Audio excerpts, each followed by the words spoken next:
Welcome back, everybody. Yes, they call him Dr. Dave. At least his students do. We call him Dr. Dave Shram from Utah State University. Good to have you back. Oh, it's great to be back, Dave. You run programs on keeping couples happy and moving forward, and you have 5 tips that say it's really, you got to own what you bring to the table and work together as a team. Yeah, it's all about teamwork, really. And so the first tip that I have for couples is really to decide to decide. And what does that mean? You got to make your relationship a priority in life. If you think about, I compare it to a river of relationships. Mm-hmm. If you're just floating along, you'll naturally drift apart.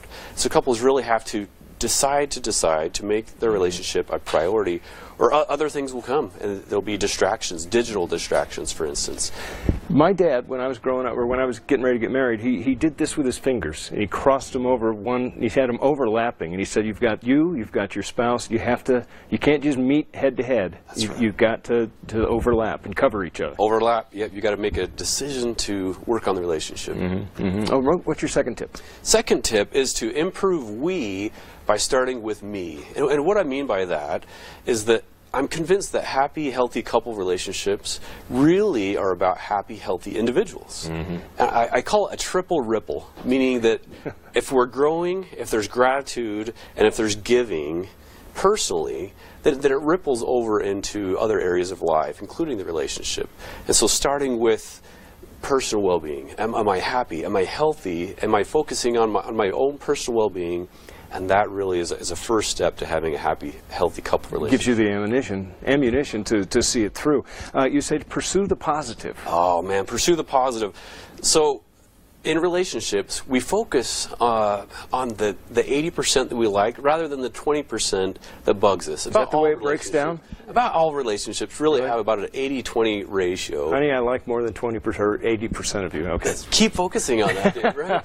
Because unhappy couples, they focus on the 20% that bugs them, that drives them nuts, that wishes would change. Mm-hmm. The happy couples focus on the 80%. Okay, and you would say create a compromise. Now that makes total sense. Create compromise. All couples are going to have things that they disagree about. We just don't see eye to eye on things. Mm-hmm. So it's important to learn to sacrifice for the good of the relationship. It's important to take a step back and see things from the other person's perspective. All right, and the last tip is law of little things. And I like this because it makes so much sense to me.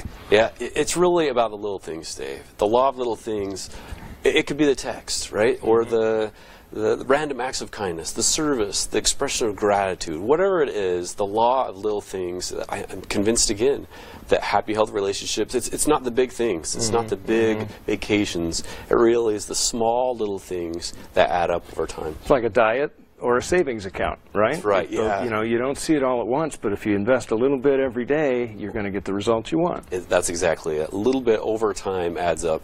Okay, well, Doc, those are great tips, and you have a great event coming up we should tell everybody about. We do. February 9th and the following Friday, and February 16th. There are 2 relationship conferences. There's the Date Your Mate conference in West Jordan on February 9th. And Date Your Mate, I like that. Date Your Mate at the Viridian Event Center. And then the following Friday is the Northern Utah Marriage Celebration at Weber State University. And you can find out more information going to relationships.usu.edu. All right, Dr. David Shram from Utah State University. Thank you, sir. Good to have you. Good advice. We appreciate it very much.